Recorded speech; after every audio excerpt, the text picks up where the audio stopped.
Olá pessoal, sejam todos bem-vindos à nossa leitura do livro O Silêncio de Adão, do autor Larry Crabb. Sou o pastor Patrick Ribeiro e hoje estamos entrando na segunda parte do livro, o nosso 21º dia de leitura, com o tema Algo Vital Está Faltando, os problemas da comunidade masculina. Vamos para a leitura? Se for sincero consigo mesmo, no momento exato em que se sente mais ameaçado, um homem vai admitir que ficou apavorado e duvidou da própria capacidade.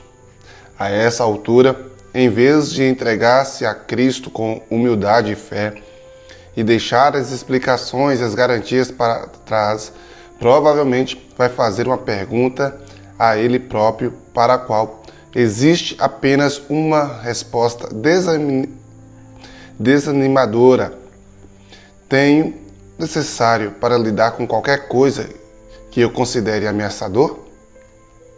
Assim, ele vive com medo, desesperadamente determinado a não expor sua incompetência. Dá pouca importância ao significado de doar-se como homem. Os homens, em geral, vivem sem ter uma visão clara do que significa agir de modo masculino na vida. Principalmente nos relacionamentos, eles perderam a alegria de sonhar e, quando perdemos contato com Cristo, deixamos de ter sonhos nobres. Então, capítulo 8, homens que lutam contra a escuridão. Agradável é o que era, bondoso, amável, respeitoso, preocupado em honrar a Deus de todas as maneiras, principalmente no trato com as mulheres. Completaria 40 anos dali a 2 meses. Continuava solteiro. Nada errado com isso. Aparentemente, o apóstolo Paulo considerava um chamado mais nobre. Não era sua intenção ficar solteiro e ele não tinha nenhum problema com o sexo oposto. E com certeza não tinha nenhuma tendência homossexual. Simplesmente a moça certa ainda não aparecera. Ele sabia que tinha padrões elevados. O que havia de tão errado nisso? Se alguns de seus amigos tivessem tido padrões mais elevados, hoje não estaria no meio de tantos problemas conjugais. Talvez este grupo de solteiros fizesse parte do plano de Deus. Ele tinha de admitir que havia muitas mulheres dignas na vida dos outros 3, mas talvez todas estivessem envolvidas com igrejas erradas. A doutrina era importante para ele. Agora, com mais idade, conseguia ver com mais clareza. As 3 igrejas, desde os tempos da faculdade, mais de 15 anos atrás, estavam equivocadas em alguns pontos importantes. Hoje, ele conseguia entender. A primeira era muito carismática, embora o tivesse atraído quando ele era mais jovem. A segunda, muito legalista. A terceira, bem, mais ou menos do tipo igreja convencional, muita liturgia. Agora que ele fazia parte da igreja certa, talvez Deus providenciasse a companheira certa. O jeito era esperar para ver e orar, claro. A mulher mais recente, ótima personalidade, atraente, piedosa e totalmente livre, mas por motivo errado. Já havia sido casada. Ele não tinha certeza de se era pecado casar com uma mulher divorciada, mas queria muito manter seus padrões elevados. Rompeu com ela para não fraquejar e pedi-la em casamento. Escapou por um triz. Agradeceu a Deus por ter tido forças para afastar-se dela. E as 2 antes dela. Ele teve apenas 3 namoros sérios. Houve apenas alguns encontros aqui e ali ao longo daqueles anos, mas nenhuma possibilidade concreta. Uma gostava dele, pareciam se dar bem, mas de repente ela esfriou. Deu a entender que ele não sentia falta dela e simplesmente se afastaram do outro. Ela o considerava uma companhia agradável, como um amigo casual. Queria mais, talvez fosse imatura. Uma garota em busca de divertimento e emoção. Queria um príncipe encantado montado num cavalo branco por quem ela se apaixonaria perdidamente. Bom, ele queria uma esposa que tivesse os pés no chão, alguém que vivesse para servir a Cristo, mesmo quando não houvesse tanto arroubo. E a anterior a ela, seu primeiro amor de verdade. Era o que ele pensava. Contudo, ao fazer uma retrospectiva, agora ele sabia que foi um amor juvenil. Namoraram durante 8 anos. Ela cansou de esperar. Ele queria ter certeza de que essa era a vontade de Deus. Nada pior do que apressar os planos de Deus. Ela era impulsiva demais. Hora de sair para reunir-se com os solteiros.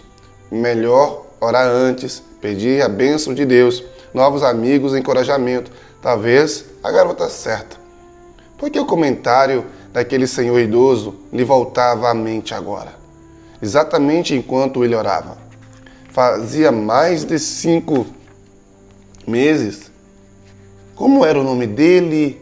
Steve, Sr. Steve, aposentado, disse que queria tomar um café com ele. Fez muitas perguntas, nenhuma de maneira forçada, mas com muita determinação. E então, aquela frase, bem, mais que uma, como ele expressou? Espero que você me perdoe por ser um pouco grosseiro, mas quero lhe dizer uma coisa. Acho que suas tentativas de aproximação com as mulheres não são muito masculinas. Penso que você quer se procurado por elas, como um garoto de ensino médio esperando que uma menina bonita o convide para dançar. Aquela imagem dele em pé, sozinho, esperando que uma garota o procurasse, era difícil de tirar da cabeça. Doeu quando o Sr. Steve disse essas palavras, e continuavam ali, como uma ferida antiga. Bom, ele teria de esperar que Deus lhe mostrasse o que fazer. Os homens que perguntam o que deve fazer estão muitas vezes fazendo outra pergunta muito mais perturbadora. Tenho o que é necessário para fazer o que Deus deseja que um homem de verdade faça? A pergunta permanece latente. Claro, deixa-nos desconfortáveis, mas está presente. Não podemos esconder completamente dela. Os homens foram criados para se lembrar de Deus e entrar com coragem em regiões nas quais não existe um conjunto de regras. Pelo fato de termos sido criados assim, parece que há alguma coisa estranha quando evitamos correr risco. E sabemos disso. Todas as vezes que nos afastamos de alguma coisa que temos muito medo de enfrentar, parece haver algo errado, mas estamos assustados demais para investigar qual é o erro. Conseguimos amortecer a sensação de que há algo errado. Aprendemos a conviver com uma consciência um tanto conturbada, mas o impulso de não correr risco, quando nos vergamos diante dele, causa problemas, enfraquece-nos em outras áreas. Às vezes, essa atitude libera outros impulsos fortes demais para resistirmos. As fantasias que não desaparecem, desejos pervertidos dos quais não conseguimos nos livrar. Os homens que se esquecem de Deus começam a culpar a esposa por ela ser sem graça, gorda ou mal agradecida. Esse ressentimento pode incentivar exigências sexuais ou sufocar o interesse sexual. Pode levar o homem a ver pornografia na internet, tarde da noite, ou a masturbação compulsiva, ou o adultério. Gostamos de jogar a culpa dos problemas sexuais em um impulso forte demais por sexo. Em antepassados insanos, com ímpetos sexuais exagerados, ou na má vontade da esposa. Ou insistimos em dizer que o problema é simplesmente desobediência a Deus e que a solução é passar mais tempo de joelhos e ler a palavra, acompanhados de um compromisso mais forte com a pureza sexual. É verdade que cada um desses elementos pode estar envolvido na luta do homem contra o sexo pecaminoso. Por certo, a escolha de desobedecer está incluída em todo ato pecaminoso. No entanto, sobre o pecado evidente, pode haver o pecado oculto. Um erro mais grave. porém não menos notório que ver pornografia. Um pecado que nos enfraquece e nos engana até o ponto no qual a escolha de ceder a impulsos imorais parece razoável, talvez necessária. Tal qual um tumor não diagnosticado que causa dor de cabeça. Nosso pecado oculto continuará a produzir frutos imorais até ser reconhecido e tratado. A raiz do problema, escondida sob nossos problemas mais visíveis, é que não nos esforçamos para que nossos relacionamentos sejam profundos e de qualidade. Não somos plenamente masculinos como marido, pai, filho, irmão ou amigo. Evitamos aquelas áreas em nosso relacionamento que nos confundem demais, porque não queremos aceitar a responsabilidade de agir sem um conjunto de regras. Qualquer situação que exija agir com coragem bate de frente com a pergunta assustadora: tem o que é necessário para fazer o que Deus deseja que um homem de verdade faça? Não existe saúde sexual sem saúde relacional. E saúde relacional exige seguir um caminho com curvas imprevisíveis. A primeira parte deste livro analisou a energia por trás da pergunta: o que devo fazer?